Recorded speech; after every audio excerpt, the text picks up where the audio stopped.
Taste the Daily.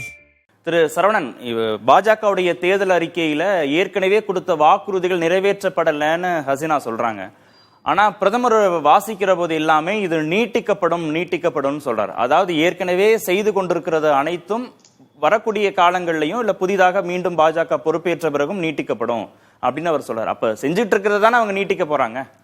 நல்ல இல்ல இப்ப இந்த பிரதமருடைய பேச்சுல எதை எதிர்பார்த்தோம் அப்படின்னா 2014 இந்த வாக்குறுதிகளை கொடுத்தோம், இதையெல்லாம் சிறப்பாக நிறைவேற்றி கொண்டு வருகிறோம், இப்போ இதையெல்லாம் நாங்கள் தொடர்ந்து செயல்படுத்துவோம் அப்படின்னு சொல்லிட்டு இருந்தாருன்னா பரவாயில்ல. ஆனா என்ன செய்தார்கள் இந்த 10 வருடத்துல அப்படின்றத பத்தி ஒரு வார்த்தை கூட பேசவில்லை. போன 2014 வாக்குறுதியில பாத்தீங்கன்னா வெளிநாடுகளில் பதுக்கி வைக்கப்பட்டிருக்கக்கூடிய கருப்பு பணத்தை மீட்டு கொண்டு வருவோம் அப்படின்னு சொன்னாரு. இவர் எவ்வளவு கருப்பு பணத்தை மீட்டு கொண்டு வந்தாரு இந்த 10 வருடங்கள்ல? இப்ப திருப்பி 2024 அப்புறம் ஏதாவது கருப்பு பணத்தை மீட்டு கொண்டு வருவார்களா? அதை பத்தி எந்த விதமான எதுவும் தெரியல. முக்கியமா பெட்ரோல் டீசல் விலையை குறைப்போம் அப்படின்னு ஒரு வாக்குறுதியை கொடுப்பார்கள் என்று எதிர்பார்த்தோம், அதுவும் கொடுக்கல. எல்பிஜி சிலிண்டர் விலையை குறைப்போம் அப்படின்னு ஒரு வாக்குறுதி கொடுப்பார் என்று எதிர்பார்த்தோம். அப்படி எதுவுமே இவர்களால் கொடுக்க முடியவில்லை. உஜ்வாலா திட்டம் தொடரும்னு சொல்றாரு. எது உஜ்வாலா திட்டம் தொடரும்னு சொல்றாரு. சமையல் எரிவாயு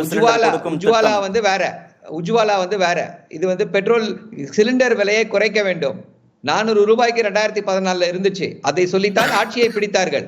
2014 எவ்வளவு விலை ஏறிச்சு தெரியுமான்னு சொல்லி ரோட்ல இறங்கி போராட்டம் நடத்தியது பாஜக. இன்னைக்கு 1200 ரூபாய் ஒரு கேஸ் சிலிண்டருடைய விலை. அதை எப்படி குறைப்பார்கள், எவ்வளவு குறைப்பார்கள் அப்படின்றது எல்லாருக்கும் தான் குறையணும். இது உஜ்வாலால இருக்கவங்களுக்கு மட்டும் குறைச்சா போதாது. அதுவும் அந்த இதை போட்டு யாருக்குமே அந்த மானியம் சென்று அடைவதில்லை. 200 ரூபாய் மானியம்ல பாதி பேருக்கு போகிறதே கிடையாது.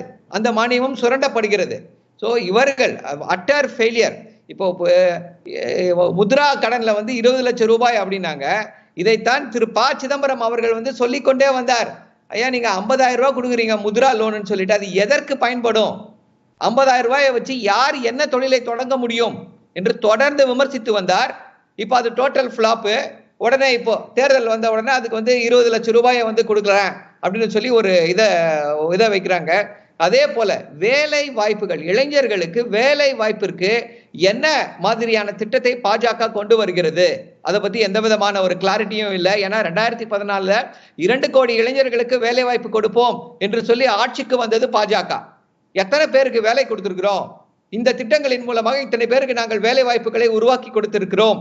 இப்ப 2024 ஆட்சிக்கு வந்தால் இந்த திட்டங்களை வைத்திருக்கிறோம், இதை வைத்து நாங்கள் வேலை வாய்ப்புகளை பெருக்குவோம், 2 கோடி பேருக்கு கொடுத்துருக்கிறோம், 1 கோடி பேருக்கு வேலை வாய்ப்புகளை கிரியேட் பண்ணுவோம், இல்ல 3 கோடி பேருக்கு கிரியேட் பண்ணுவோம்னு சொல்லியிருந்தாங்க. அப்படின்னா அது ஒரு ப்ராக்ரெசிவ் எலெக்ஷன் மேனிஃபெஸ்டோ என்று சொல்லலாம்.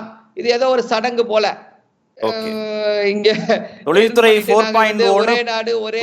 4.1 புதிய உருவாக்கங்கள் செய்யப்படும், அதற்கான சாத்தியக்கூறுகள் செய்யப்படும் சொல்றாரு கார்த்திகேயன். செய்யப்படும்னு சொல்றது வேற. என்ன செய்ய 10 வருடங்களாக என்ன செய்தீர்கள்? அதுதான் நீங்க மேனிஃபெஸ்டோ ஃபைன். பட் பிரதமருடைய பேச்சு இங்க மட்டும் இல்ல, பிரதமர் எங்கேயுமே இந்த 10 வருடங்கள்ல பாஜக என்ன சாதனை செய்தது, என்ன மக்களுக்கு டெலிவர் பண்ணாங்க அப்படின்றத பத்தி எந்த விதமான ஒரு இதுவுமே இல்ல. ப்ராக்ரஸ் கார்டு கிடையாது.